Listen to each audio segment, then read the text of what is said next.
Oke, selamat malam. Assalamualaikum warahmatullahi wabarakatuh. Salam sejahtera buat kita semuanya. Salam sehat semuanya, teman-teman. Ya, semoga selalu diberikan kesehatan dan lindungan dari Tuhan Yang Maha Esa.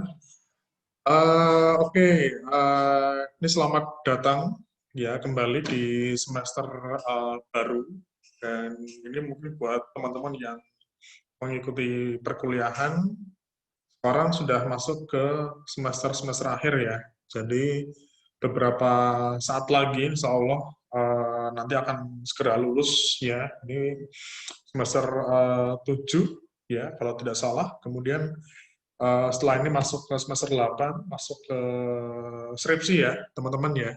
Dan ini artinya teman-teman sudah harus mulai menentukan langkah ke depan dan tidak hanya memikirkan untuk kuliah saja, untuk skripsi dan sebagainya, tapi sudah mulai memikirkan langkah apa yang harus dilakukan di masa setelah lulus nanti, ya. Karena kalau untuk di R3 ini kan memang sebagian besar sudah pada kerja, ya, sudah pada kerja, beberapa mungkin sudah mapan secara finansial, secara karir, ya. Tapi saya harap dengan adanya Anda ikut perkuliahan, kemudian nanti Anda mendapatkan gelar sarjana, itu bisa mendukung atau mungkin bisa sebagai bekal Anda buat mencapai tujuan yang lebih tinggi lagi. Nah, ini sebagian besar mungkin belum pernah ketemu dengan saya, ya. Jadi beberapa mungkin tahu, beberapa mungkin belum tahu karena saya memang paling banyak mengajar di semester-semester akhir ya, kebanyakan ya. Dari beberapa tahun terakhir, saya kebanyakan mengajar di semester 6, semester 7, ya. Jadi mungkin banyak teman-teman mahasiswa yang baru mengenal saya di akhir-akhir perkuliahan. Nah, oke. Di semester ini kita akan belajar ya, nanti dengan saya sama-sama kita belajar berdiskusi tentang mata kuliah intervensi dasar organisasi, dan ini bisa dikatakan mata kuliah rangkaian dari intervensi 1 dan 2. Kalau intervensi 1 membahas tentang bidang individu, yang kedua tentang kelompok atau komunitas, dan yang ketiga kita bicara tentang intervensi organisasi. Ruang lingkupnya di perusahaan, ya, ruang lingkupnya di organisasi, ya, sehingga nanti ke depannya teman-teman akan banyak belajar menyelesaikan permasalahan-permasalahan yang ada di organisasi atau perusahaan, ya. Jadi ini buat teman-teman yang sekarang kerja di perusahaan, di industri, tentu tidak asing ya dengan konsep intervensi organisasi. Ini seperti pekerjaan seorang HRD. Jadi nanti teman-teman di samping mempelajari konsep-konsep teori di intervensi, nanti teman-teman juga akan belajar bagaimana untuk membuat sebuah proyek ya, proyek untuk kegiatan intervensi itu sendiri. Karena output atau mungkin capaian pembelajaran dari semester ini di mata kuliah intervensi ini diharapkan teman-teman punya kemampuan untuk menyelesaikan permasalahan di organisasi, memberikan solusi atas terjadinya permasalahan SDM atau permasalahan organisasi di sebuah perusahaan. Ya, oke. Saya coba untuk men-share ya, men-share beberapa materi yang akan kita ajarkan nanti, dan karena ini sifatnya online, kita bahkan tidak ketemu ya di kelas.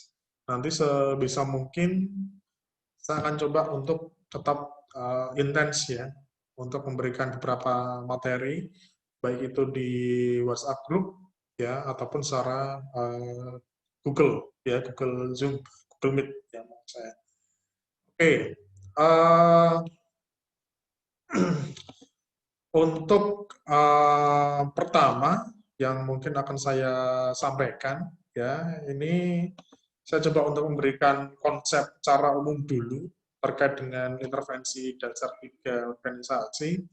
Jadi teman-teman, apa yang kita pelajari di intervensi ini, kita sebenarnya seperti belajar menjadi seorang human resource ya, HRD.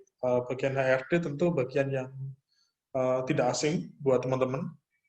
Ini bagian yang mengurusi sumber daya manusia di sebuah perusahaan.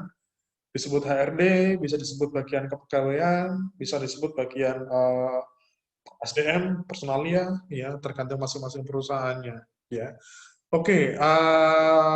Mungkin sebelum masuk lebih dalam tentang intervensi itu sendiri, kita coba sedikit menjelaskan apa itu konsep HRD. Jadi kerjaan seorang HRD di perusahaan itu terbagi dua jenis pekerjaan ya, teman-teman ya. Ada HRD generalis dan ada HRD spesialis. Nah, kalau untuk HRD yang spesialis, ya itu teman-teman hanya mengerjakan satu bidang pekerjaan saja, ya. Tapi kalau HRD generalis itu Anda bekerja atau mungkin melakukan pekerjaan di semua bidang HRD, ya. Jadi kalau untuk bidang-bidang HRD secara umum, ya itu ada rekrutmen seleksi. Tugasnya ya Anda melakukan perekrutan karyawan, kemudian menseleksi calon karyawan, ngetes, kemudian melakukan wawancara, kemudian menempatkan orang tersebut sesuai dengan kompetensinya.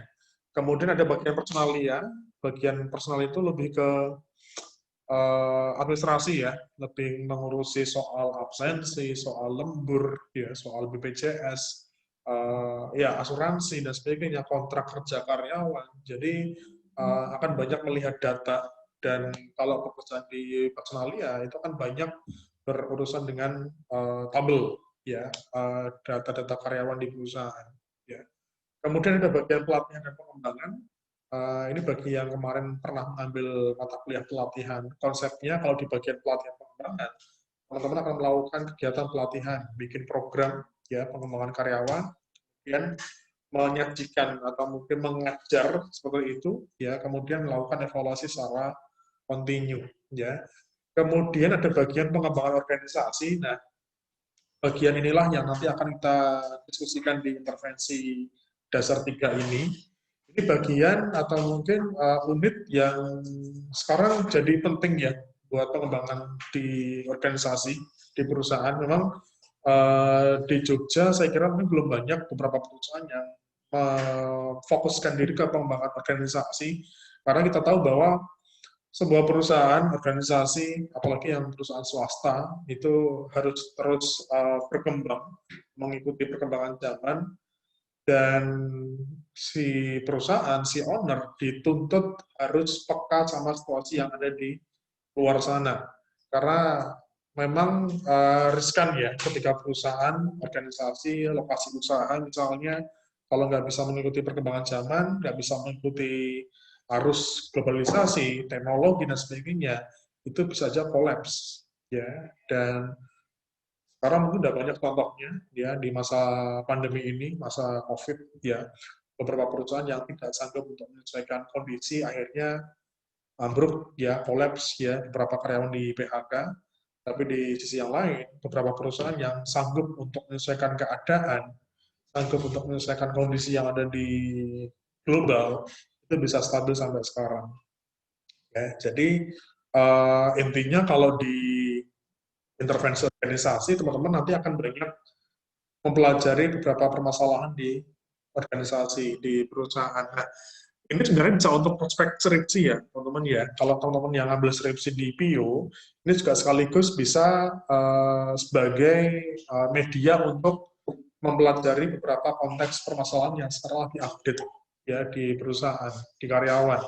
Karena kita seperti flashback ya, seperti flashback di mata kuliah PIO di Psikologi Industri dan Organisasi, bahwa di mata kuliah PIO kita akan banyak belajar, kita akan banyak coba untuk membuka buku lagi beberapa permasalahan yang dialami oleh karyawan. Tentu ini juga bisa sekalian refleksi, bisa sekalian evaluasi bagi teman-teman yang sudah bekerja, karena memang di perusahaan, di kantor, tidak ada yang mudah ya dalam bekerja. Itu ada aja hambatannya, entah dari pekerjaan, dari pimpinan, lingkungan kerja, mungkin dari iklim perusahaan, budaya, dan sebagainya, sehingga bisa mengaruhi karyawan dalam berperilaku kerjanya seperti apa. Nah, itu yang nanti akan kita teliti nanti yang akan kita pelajari di situ. Dan nanti juga teman-teman diharapkan tidak hanya mempelajari ya apa yang terjadi di suatu perusahaan, tapi nanti juga akan coba untuk belajar memberikan solusi berupa pemberian intervensi rancangan. Ya, ini mata kuliah yang saya kira bisa menjadi pilihan karir besok buat teman-teman yang sekarang posisi mungkin pekerjaannya belum sesuai dengan pekerjaan di bidang psikologi, karena ini prospeknya nanti teman-teman bisa kerja di HRD atau di konsultan ya. Kalau HRD ya Anda jadi bagian dari perusahaan, kerja di HRD. Tapi kalau misalnya jadi konsultan, Anda punya lembaga sendiri, ya, punya lembaga sendiri, punya kompetensi sendiri, kemudian Anda bekerja untuk beberapa perusahaan. Ya, jadi nggak terikat di satu perusahaan. Anda dengan keilmuannya, dengan keterampilannya, kemudian diharapkan ilmu atau mungkin keterampilan yang dikuasai itu bisa memberikan manfaat buat beberapa perusahaan. Ya. Tapi kalau buat teman-teman yang pengen tetap kerja di perusahaan Anda sekarang, Anda pengen ya tetap stay di perusahaan tempat sekarang bekerja, kemudian pengen mengusahakan untuk pindah ke bagian HRD, itu enggak masalah saya kira. Kalau memang ada jalurnya, ada aksesnya, Anda sudah bisa pindah dari tempat kerja Anda sekarang ke HRD, itu malah bisa coba diusahakan nanti teman-teman. Oke, ini gambaran awal ya teman-teman ya untuk mata kuliah intervensi. Jadi nanti ada 2 mata kuliah, tapi satu rangkaian teori dan praktek ya. Kalau di intervensi di teori kita akan belajar banyak konsepnya seperti apa. Sedangkan untuk yang di praktek nanti teman-teman akan diminta untuk membuat kelompok ya, bikin semacam proyek untuk menyelesaikan kasus yang ada di lokasi kerja. Itu bisa diambil dari salah satu anggota kelompoknya. Ya, jadi misalnya kata kelas satu kelompok 6 orang, satu orang dijadikan subjek ya untuk dilakukan asesmen, nanti diwawancara dan sebagainya untuk tahu apa yang jadi permasalahan di tempat kerjanya. Dan diharapkan nanti kelompok yang telah terbentuk juga memberikan atau mungkin membuat semacam intervensi untuk menyelesaikan kasus yang ada. Oke, itu sekilas mungkin teman-teman ya pengantar dari intervensi ini. Nanti lebih lanjut ya, nanti kita bisa diskusi lebih lanjut ya. Kalau teman-teman ada WA, WhatsApp group ya, nanti kita bisa di invite ya. Nanti kita akan banyak berdiskusi lewat follow-up ya, lewat chat atau mungkin lewat video seperti ini. Baik, saya kira itu aja ya. Terima kasih ya buat teman-teman atas atensinya ya. Tetap semangat ya, jaga kesehatan selalu. Terima kasih. Selamat malam. Wassalamualaikum.